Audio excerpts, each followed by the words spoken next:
આગામી 48 કલાક અમદાવાદ માટે ભારે છે, કારણ કે ભારેથી અતિ ભારે વરસાદ થઈ શકે છે। હવામાન વિભાગે ઠંડોસ્ટ્રોમની આગાહી કરી છે।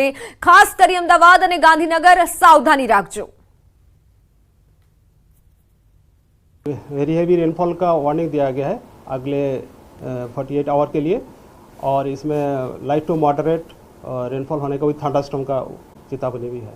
मोटी आगाही आज मध्य गुजरात में भारेथी हळवो वरसाद थई शके छे। आज अमदावाद गांधीनगर में वरसादनी आगाही छे। सिद्धपुर विसनगर में पण भारे वरसाद पड़शे। आज तारीख 16 जुलाई आसपास अमदावाद गांधीनगर सहित मध्य गुजरातना भागों वरसाद थवानी शक्यता रहे। કેટલાક ભાગમાં હળવા ભારે વરસાદ થવાની શક્યતા રહેશે। આ ઉપરાંત ઉત્તર ગુજરાતના ભાગોમાં પણ વરસાદ થવાની શક્યતા રહેશે, જેમાં ખાસ કરીને સિદ્ધપુર, કાકોશી અને વિસનગર આ ભાગોમાં થોડો વધુ વરસાદ થવાની શક્યતા રહેશે। સમી હાડીના ભાગોમાં વરસાદ થવાની શક્યતા રહેશે। ઉત્તર ગુજરાતના ઘણા ભાગોમાં વરસાદ થવાની શક્યતા રહેશે અને આ વરસાદથી પાકને જીવાદમાં પણ શક્યતા રહેશે। दक्षिण गुजरात में 19 जुलाई सुधी भारे वरसादनी आगाही है। अंबालाल पटेले आ महत्वनी आगाही व्यक्त करी है। दक्षिण सौराष्ट्र में भारे वरसाद पड़शे। भावनगर में 18 सुधी में अति भारे वरसाद रहेशे। सौराष्ट्रना अन्य भागों में पण भारे वरसाद थशे, तो कच्छ में पण भारे वरसादनी आगाही है।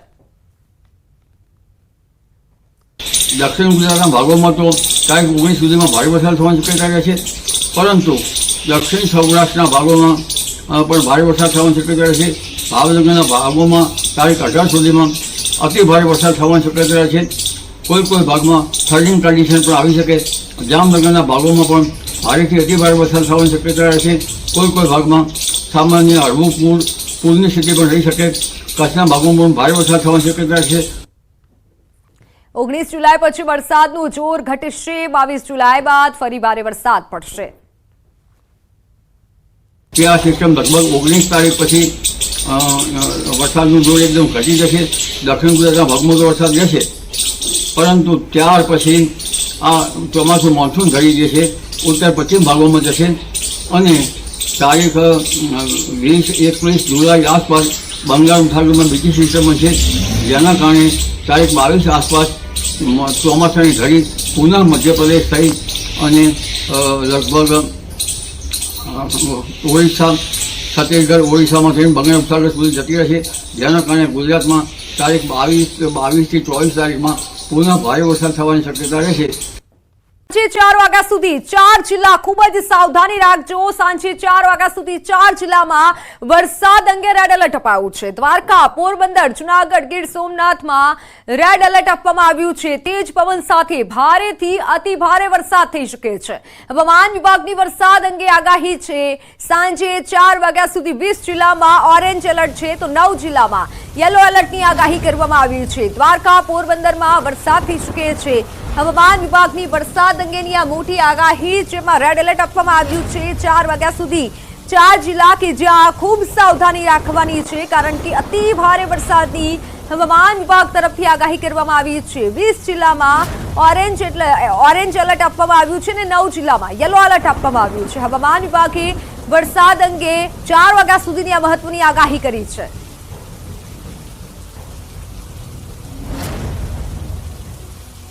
तो मैपना माध्यमथी समजવાનો प्रयत्न करिए कि क्या भारे वरसाद थई शके छे, क्या अति भारे वरसाद थई शके छे। सांजे 4 वाग्या सुधीमां अति भारे वरसाद द्वारका, पोरबंदर, जूनागढ़, गीर सोमनाथ में थई शके छे। वेरावळ में पण थई शके छे। सौराष्ट्रनो आ दरियाकांठानो पट्टो छे त्यां अति भारे वरसाद रही शके छे। अने महत्वनुं ध्यान राखवानी वात छे आ 4 जिल्लाओ माटे, कारण के अति भारे वरसाद रहेशे। हवे भारे वरसादनी क्या आगाही छे, तो जामनगर, राजकोट, अमरेली, बोटाद अने भावनगर में भारे वरसाद रही शके छे। साथे पंचमहाल, महीसागर, अरवली, साबरकांठा, बनासकांठा, उत्तर गुजरात में पण भारे वरसाद रहेशे। दाहोद, छोटाउदेपुर, नर्मदा, तापी, डांग, नवसारी, वलसाड, सूरत, भरूच अने वडोदरा એટલે દક્ષિણ ગુજરાતમાં પણ ભારે વરસાદ રહી શકે છે। આ મોટી આગાહી હવામાન વિભાગ તરફથી 4 વાગ્યા સુધીની વ્યક્ત કરવામાં આવ્યું છે। મહત્વનું છે કે રાજ્યમાં આગામી 7 દિવસ રહેશે વરસાદી માહોલ। હવામાન વિભાગે આ આગાહી કરી છે। સાંજે 7 વાગ્યા સુધીમાં 7 જિલ્લામાં રેડ એલર્ટ અપાયું છે। સૌરાષ્ટ્ર, દક્ષિણ ગુજરાતમાં અતિ ભારે વરસાદની આગાહી છે। વલસાડ, નવસારી, સુરતમાં રેડ એલર્ટ અપાયું છે. જૂનાગઢ, દ્વારકા, પોરબંદર, રાજકોટમાં રેડ એલર્ટ. अगले 5 दिन तक आपका वाइड स्प्रेड रहेगा both the region, Gujarat region और सौराष्ट्र कोस्ट में. और उसका अगले 6 और 7 दिन जो डे 7 एंड डे 6 में आपका फेयरली वाइड स्प्रेड रहेगा. हेवी रेनफॉल का वार्निंग है इस प्रकार है. डे 1 में heavy to very heavy with extremely rainfall होने का चांसेस है isolated places both Gujarat region and Saurashtra coast में. वलसाड, नवसारी, सूरत, दमन एंड दादरा नगर हवेली.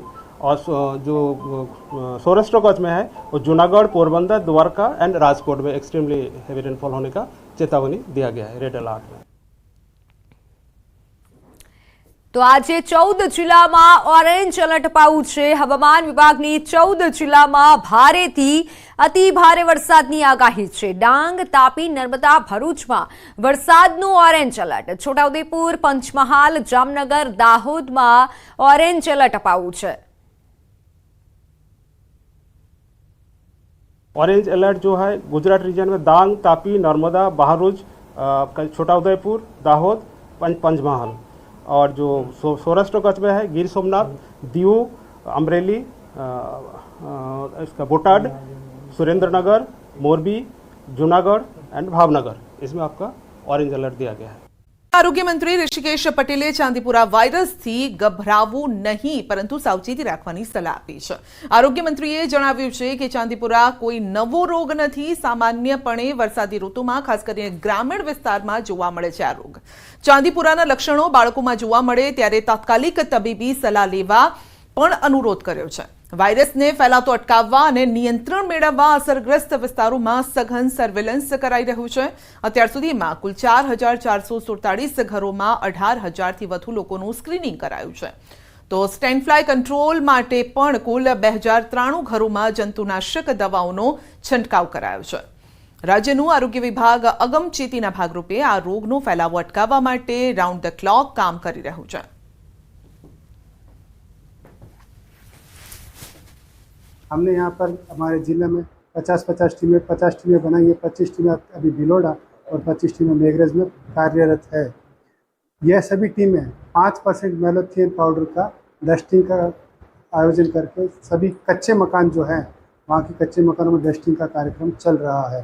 5% मैलोथियन की डस्टिंग से सैंड फ्लाई मर सकती है. तो उसकी वजह से ये डस्टिंग का एक मास लेवल पर आयोजन किया गया है. और मेरे सभी खेड़ित किसान भाइयों से ये अनुरोध भी है कि उनके विस्तार में वो स्वयं पेस्टिसाइड और इंसेक्टिसाइड्स का भी सैंड फ्लाई और दूसरे मॉस्किटोज़ का मारने का उपयोग कर सकते हैं. सभी बच्चों को पूरे कपड़े, लॉन्ग स्लीव्स के कपड़े, शर्ट पहनाने का, फुल पैंट्स पहनानी चाहिए ताकि कोई मॉस्किटोज़ चाहे वो सैंड फ्लाई हो या एडिस इजिप्टी हो या कुलेक्स मॉस्किटो हो तो वहाँ उन सभी विस्तारों में सघन सर्विलेंस की कामगिरी अभी चल रही है और डस्टिंग की भी कामगिरी चल रही है. હાલમાં રાજ્યમાં આ રોગના કારણે મૃત્યુ થયા કે કેમ એ કહેવું જરા વહેલું કહેવાશે, પરંતુ પીડિયાટ્રિશિયનો માની રહ્યા છે કે આ લક્ષણો પ્રમાણે આ રોગ હોઈ શકે.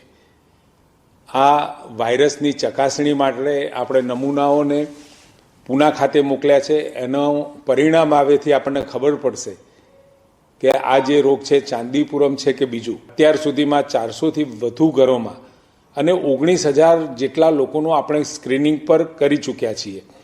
2,000થી વધુ ઘરોમાં દવાઓનો છંટકાવ પણ જ્યાં આપણને આ કેસ મળ્યા ત્યાં આપણે કરી ચૂક્યા છીએ. આ રોગ ચેપી બિલકુલ નથી, ગભરાવાની જરૂર નથી, પણ સાવચેતી આપણે અચૂક રાખીએ એવી આપ સૌને મારી વિનંતી છે. તો રાજ્યમાં ચાંદીપુરા વાયરસનું નાના બાળકોમાં જોખમ વધ્યું છે. ચાંદીપુરા 9 મહિનાથી 14 વર્ષના બાળકોમાં થતો રોગ છે. મુખ્યત્વે મચ્છર અને માખીથી ફેલાય છે આ રોગ. ચાંદીપુરાના લક્ષણો તાવ, શરદી જેવા હોય છે, જેમાં કફ, શરદી, તાવ, માથું દુખવું જેવી ફરિયાદ રહે છે. સુલા સિવિલ હોસ્પિટલના પીડિયાટ્રિક વિભાગના તબીબ ડોક્ટર દીપ્તિબેન શાહ જણાવે છે કે આ વાયરસમાં ત્વરિત નિદાન અને સારવાર ખૂબ જ જરૂરી છે. યોગ્ય સારવાર ન મળે તો બાળકોને ખેંચ પણ આવતી હોય છે, જેથી તકેદારીના ભાગરૂપે સતત હાથ ધોતા રહેવું, ખોરાક અને પાણી ઢાંકીને રાખવા, ખાદ્ય પદાર્થોને ધોઈને જ ઉપયોગ કરવો જોઈએ. દરેક વાયરસ છે એ કોઈક વાહક થ્રુ ફેલાતો હોય છે. તો આ ચાંદીપુરા વાયરસ છે એના વાહકોમાં મોસ્કીટો છે, સેન્ડફ્લાય છે, એટલે માખી મચ્છરથી ફેલાતો હોય છે અને એ એમાંથી બાળકોમાં આમાં વાયરસને ટ્રાન્સફર કરતા હોય છે. સૌપ્રથમ તો ચોખ્ખાઈ જે આપણે કહીએ hygiene, so hand hygiene is must. હાથ ધોવા, વારંવાર હાથ ધોવા, જે આપણે બધા કોરોના વખતે ખૂબ સારું શીખી ગયા છીએ, પણ દરેક વખતે બહારથી આવ્યા પછી, જમતા પહેલાં, કુદરતી હાજતે ગયા પછી, સ્કૂલની અંદર પણ બાળકોએ હાથ ફ્રિકવન્ટલી ધોવાનું કરવું જોઈએ. અને પાણીના વાસણો છે કે જમવાના ખોરાક જે છે, રાંધેલો ખોરાક, એ બધું જ ઢાંકીને રાખવું જોઈએ. આ સિઝનમાં શાકભાજી, ફળો કે અન્ય કોઈ પણ ખાદ્ય સામગ્રી જે ધોઈ શકાતી હોય એને ધોઈ સાફ કરીને જ કન્ઝ્યુમ કરવી જોઈએ. આ નાના બચ્ચાઓમાં 9 મહિનાથી 14 વર્ષના બાળકોમાં થતો રોગ છે અને જેના સિમ્ટમ્સ છે એ જે સામાન્ય વાયરલ ઇન્ફેક્શનના હોય છે, જેવા કે કફ, કોલ્ડ અને ફીવર અને હેડેક, એ પ્રકારના જ હોય છે કે જેથી આસાનીથી ચૂકી જવાય એવા સિમ્ટમ્સ છે. પણ આવા જ્યારે પણ સિમ્ટમ્સ જણાય ત્યારે પેરેન્ટ્સે ડૉક્ટરને કન્સલ્ટ કરવું જોઈએ, બાળકોને ડૉક્ટર પાસે લઈ જવા જોઈએ, જે આગળ જતાં એની તપાસ અને સારવાર કરી શકે છે.